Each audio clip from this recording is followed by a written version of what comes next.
Wherever you are, welcome to another of my takes on China from yet another hotel room. In the comments, I received a question unrelated to the video that I'd made, but it was an important question nevertheless, and it related to a certain conflict going on in a region with thousands of years of biblical history. And I'm going to assume you all know where I mean, because I'm absolutely sure that if I mention it, then the AI that YouTube uses will either remove the content, accuse me of something that I haven't done and am not, and will, in whatever way the system works, work against me for having an opinion on the matter that goes against the narrative. Although I see with some satisfaction that in places like Australia and the UK, the narrative is shifting slightly, but there's still a long way to go. And there is no doubt that many politicians now are attempting to distance themselves from their previous stance on what's going on in this region. So this came from Naija Hakim. I hope I got that right. Excuse me if it's wrong. And that person asked me this. The question I have for you is unrelated, which is true. If people around the world trust Chinese relationships, how do you think the attitude of China, which by every metric is a superpower, should be to global injustices? Simply put, how do we align with Chinese leadership and the considerable power that they don't use to create an environment for justice, a justice inclusive of nations and laws? Now that's a good question from Niger, because for about 70 years, we've been bombarded with rhetoric about how not to trust the Chinese. However, the United Nations have never had a reason to censure China. The International Court has never done so. They've never been taken to the International Criminal Court. The World Trade Organization and the World Health Organization are very happy to work with China, as are all countries in ASEAN, the Association of Southeast Asian Nations, RCEP, the Regional Cooperative Economic Partnership, the Eurasian Economic Union, most of Latin America, all of Africa, barring one country, Eswatini, which still recognizes Taiwan as one China, and much of Asia as well. It's actually getting harder and harder to hide the truth. The government of China may not be perfect, but I personally have not been able to find fault with them in all the years that I've been studying, researching, and living in China. So they must be pretty good. They also have within China a 95% satisfaction rate. They've lifted the entire nation out of poverty and are now helping neighboring countries do the same. They've negotiated peace between Saudi and Iran.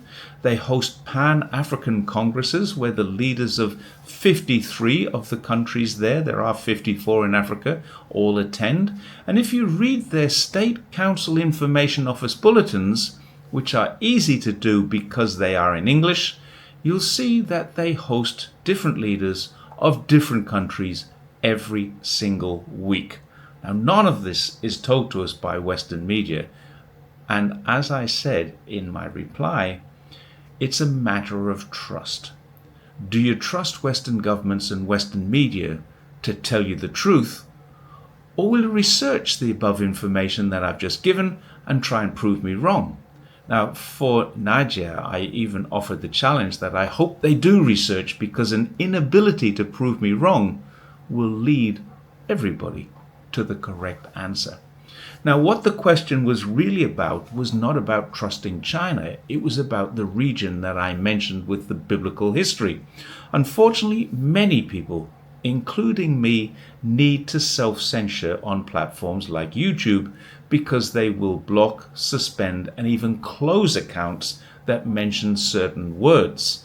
So I'm going to give the answer to the unasked question, why won't China, a genuine superpower and probably one of only two in the world that could take on the USA and its proxies and win, involve itself militarily in the events in that region in order to bring them to a close? Because we all agree, no matter what side of the fence we're on, unless we're psychopaths, this needs to stop.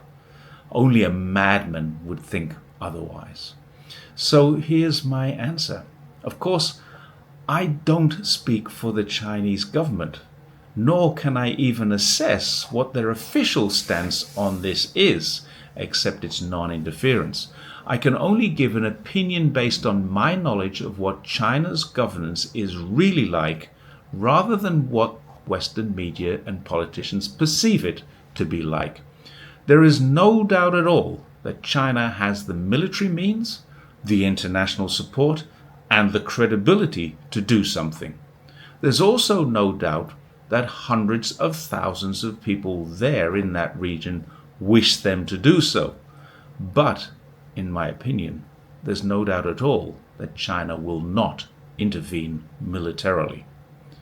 South Africa has taken Israel to the International Criminal Court, and that court is now being sanctioned by the USA. The USA is very much an integral part of what's happening in that region. Trump attempted to humiliate the South African president in the White House just a few days ago, and there's no doubt in my mind that he succeeded only in humiliating himself, with not only a lack of knowledge, but also a lack of research from his team. He also succeeded in alienating millions of Africans, not just in South Africa, but pretty much every country there. So these two things are linked, and they're part of a story. It seems perfectly okay for the US and its proxies to violate international laws, breach internationally recognized conventions, and even flout the fundamental basis for the existence of the United Nations, that of non-interference in the sovereignty of others. And they get away with it all so far. And that is what China has to overcome. Taking China's military into that region wouldn't just be an escalation. It would be in breach of international law. It would make China as bad as the USA internationally. It would mean that China can't be relied upon to follow laws if it felt those laws don't suit them. And that's exactly what is making the USA such a pariah in the global south right now. China is the beacon. It's the one superpower that doesn't invade, doesn't interfere, doesn't coerce or unfairly influence any country in the global south.